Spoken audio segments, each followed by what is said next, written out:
हम इस वक्त मौजूद हैं दिल्ली के आईटीओ घाट। इस बार छठ महापर्व हर साल की तरह यहाँ मनाया जा रहा है, लेकिन इस बार अलग इसलिए है क्योंकि यमुना नदी में नहीं, बगल में यमुना नदी है लेकिन यमुना नदी प्रदूषित है।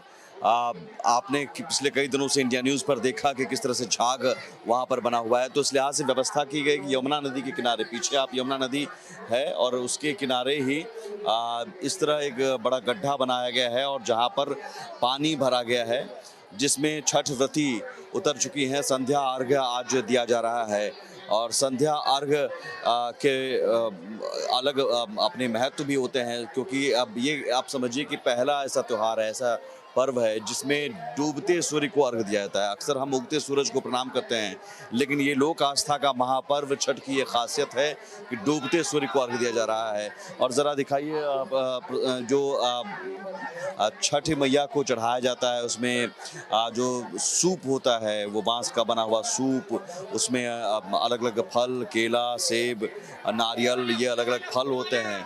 और तो तमाम छठव्रती हैं एक साथ एकजुट होकर, परिवार एकजुट होकर इस छठ महापर्व को मनाता है। भीड़ बहुत है और व्यवस्था जो की गई है, व्यवस्था भी बहुत मुकम्मल की गई है आईटीओ छठ घाट पर। वहाँ पर कोशिश की गई है कि कोई दिक्कत ना हो, लेकिन भीड़ जो कि बहुत सीमित जगह है, यमुना नदी में जाने से रोका गया है, इस पर मनाही है। और ये इस तरह के प्रसाद चढ़ाते हैं। कुछ छठव्रती भी हैं। क्या क्या छठी माई को इसमें चढ़ाया जाता है? केला, ठेकुआ, खजूरी, फल फ्रूट सब चढ़ाया जाता है। डूबते सूर्य को भी अर्घ दिया जाता है। अक्सर लोग उगते सूर्य को प्रणाम करते हैं, लेकिन डूबते सूर्य को भी, डूबते सूरज को भी देते हैं, उगते सूरज को भी देते हैं, दोनों को देते हैं। कुछ खास महत्व उसके बारे में? मनोकामना लोग को पूरी होती है तो अपना खुशी से करते हैं। अच्छा, इस बार आईटीओ छठ घाट में अक्सर छठ व्रती यमुना नदी में उतर कर करती थी, लेकिन इस बार ऐसा है कि यमुना नदी के किनारे तो हैं लेकिन नदी में नहीं जा पा रही हैं। कोई बात नहीं है, तो एक ही जगह तो वही है, हाँ ना। यमुना नदी प्रदूषित है और हाँ, लेकिन एक अलग एहसास होता है जब आप नदी में उतरती हैं। नहीं कोई एहसास है जो यमुना नदी में है तो उसी के किनारे।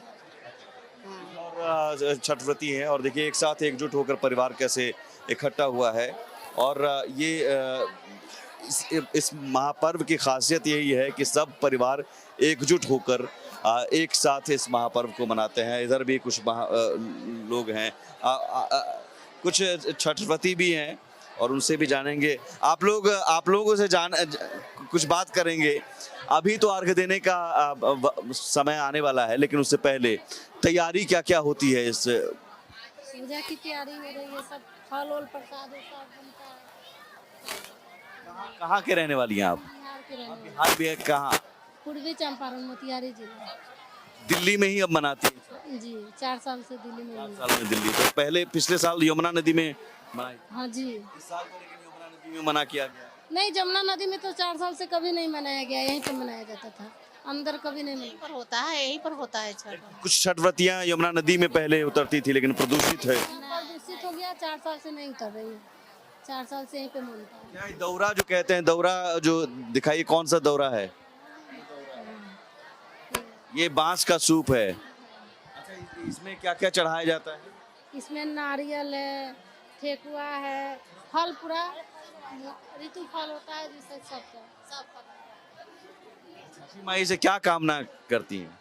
हम लोग अपने परिवार के लिए, तो अपना परिवार के लिए कामना किया जाता है कि हाँ परिवार अपने खुश रहे। 30 घंटे निर्जला व्रत होता है बिना पानी के भी, लेकिन एहसास होता है, पता चलता है? नहीं नहीं होता है, नहीं होता है।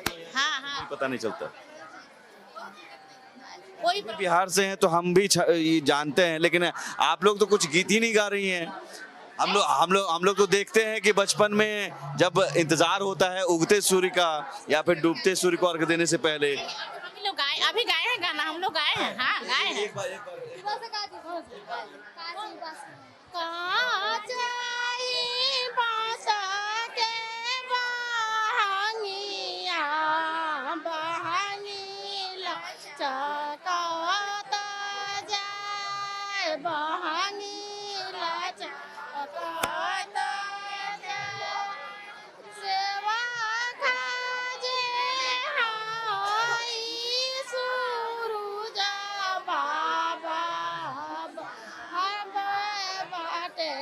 पहुँचाए भारा घाटे पहुँचा बाट जय पूछला बाटोहिया भारा के आरा के जाए भारा के करा के जा तू ताया नारा हवे रे बाटोहिया भारा छठी मैया के जाए भारा छठी मैया के छठी मैया जई है नाही आरावा भारा नहीं के जाए भारा नहीं के जाए। अच्छा, ये जो हम देखते हैं कि अलग अलग फल हैं, कुछ सब्जियां, मूली, सब ऐसे ये माना जाता है कि धन धान्य से भरपूर ये महीना होता है, सब कुछ घर अन्न आता है और वो अन्न आता है सूर्य की रोशनी और जल से। तो प्रकृति के लिए भी ये छठ महापर्व, हाँ महापर्व भगवान और जल की वजह से ही हमारे घर में हम लोग बिहार के लोग उगते हुए सूरज डूबते हुए सूरज को भी पूजा करते हैं। बिहार के लोग डूबते हुए अक्सर उगते हुए सूर्य को हम लोग डूबते हुए सूरज को भी प्रणाम करते हैं। का मतलब ये है कि हम उनकी ताकत को कभी कमजोर नहीं समझते, कमजोर नहीं समझते। ये नहीं है, ये नहीं है। बहुत अच्छा लगा आप लोगों से बात करके। तो ये देखिए अलग अलग ग्रुप बनाकर ये परिवार आप समझिए कि एकजुट होकर और अब इंतजार कि जब सूर्य के डूबने का समय होता है तो उस वक्त अर्घ दिया जाता है। सब लोग एक तस्वीर कुछ गुनगुनाते हुए और गीत गाते हुए।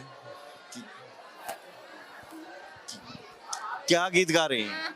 छठी माई का गीत गा रहे गाई गाई पूता हो प्रकाश बालका के बाना का धरा बोना बाजाना बाजा के हम छठी घाट जइबो ना बाजाना बाजा के छठी के घाट जइबो ना कहेली सुमित्रा दे हम छठ करबो ना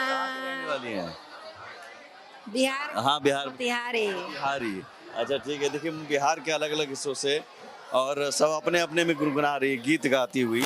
एक और ग्रुप देखिए बड़ा परिवार यहाँ पर एकजुट होकर छठी मैया की आराधना में जुटा हुआ ये पूरा परिवार है।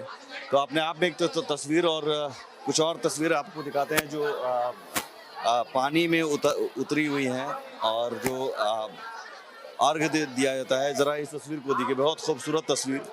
और इस तस्वीर में देखिए कि जो छठ व्रतियों का चेहरा है उस चेहरे को, आंखों को देखिए, एक आस्था, एक अलग आपको ऊर्जा नज़र आएगा। 36 घंटे का निर्जला व्रत होता है लेकिन बावजूद इसके चेहरे पर रौनक नज़र आती है।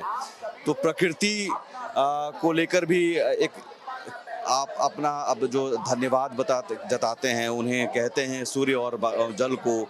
तो वो दोनों जल में खड़े होकर भगवान सूर्य को प्रणाम करना, उनकी आराधना करना, ताकि घर में धन धान्य हो, परिवार एकजुट रहे, संपत्ति रहे, धन संपत्ति रहे। तो अब ये इस महापर्व की खासियत है कि डूबते सूर्य को भी प्रणाम किया जाता है। तो लगातार ये तस्वीरें इंडिया न्यूज़ पर हम आप तक पहुंचाते रहेंगे।